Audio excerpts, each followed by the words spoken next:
So the Home Minister there talking about reactivating a political process, perhaps a much-needed statement from New Delhi, but only after normalcy returns. Today, the curfew appears to have held somewhat across the valley, except one more person did die, taking a toll, as we said now, to 40 civilian deaths. That's a devastating number. But also security forces are having to deal with police stations under attack, police vans being set ablaze, railway tracks being destroyed. And today an appeal to end this violence came from an unexpected quarter.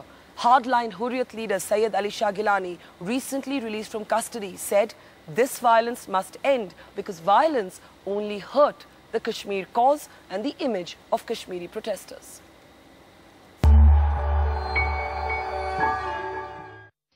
उसका नुकसान नहीं हो रहा है जिसके खिलाफ हम ये जद्दोजहद कर रहे हैं, जिसके जबरी कब्जे के खिलाफ हम ये जद्दोजहद कर रहे हैं, उसका कोई नुकसान नहीं हो रहा है, खुद हमारा नुकसान हो रहा है। क्या इस पर सोचने की जरूरत नहीं है?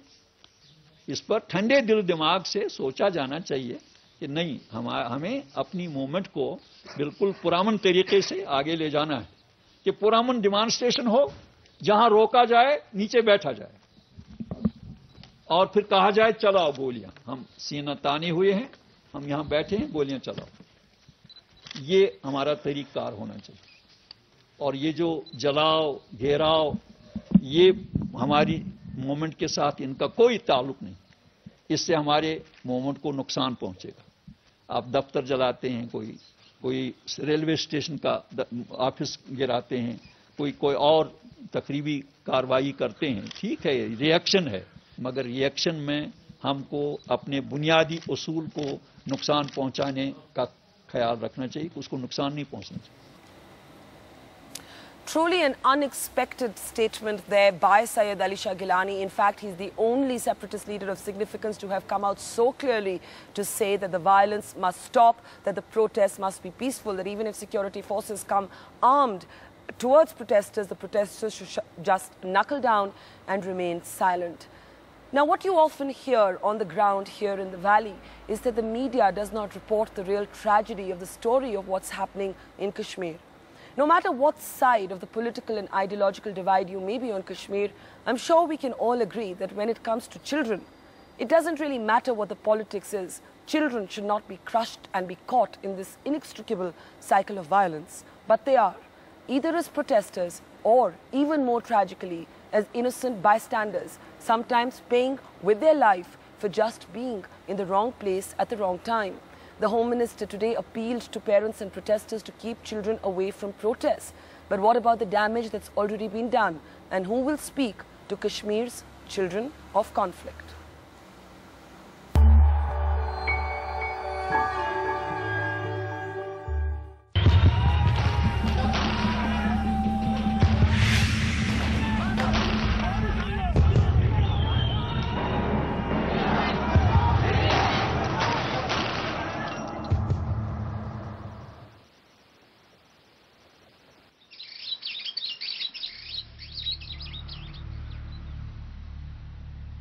The valley of gloom shrouded in nervous silence.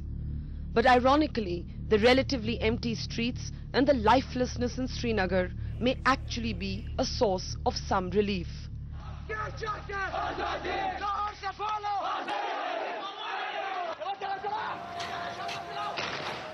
For weeks now, anger has spilt out onto the streets, raw, defiant of the curfew, unbothered even by the possibility of death. Today too, on the outskirts of the city, protesters broke the curfew, setting abandoned police cars ablaze to mark their rage against civilian killings. In the crowds and on the streets now, not just hundreds of women, but also teenage boys and even little children, raising their fists in an alarming image of accelerated adulthood. Like it or not, these are the children of conflict, crushed and caught inextricably in the cycle of violence. And inside hospitals across the city are their untold tragedies.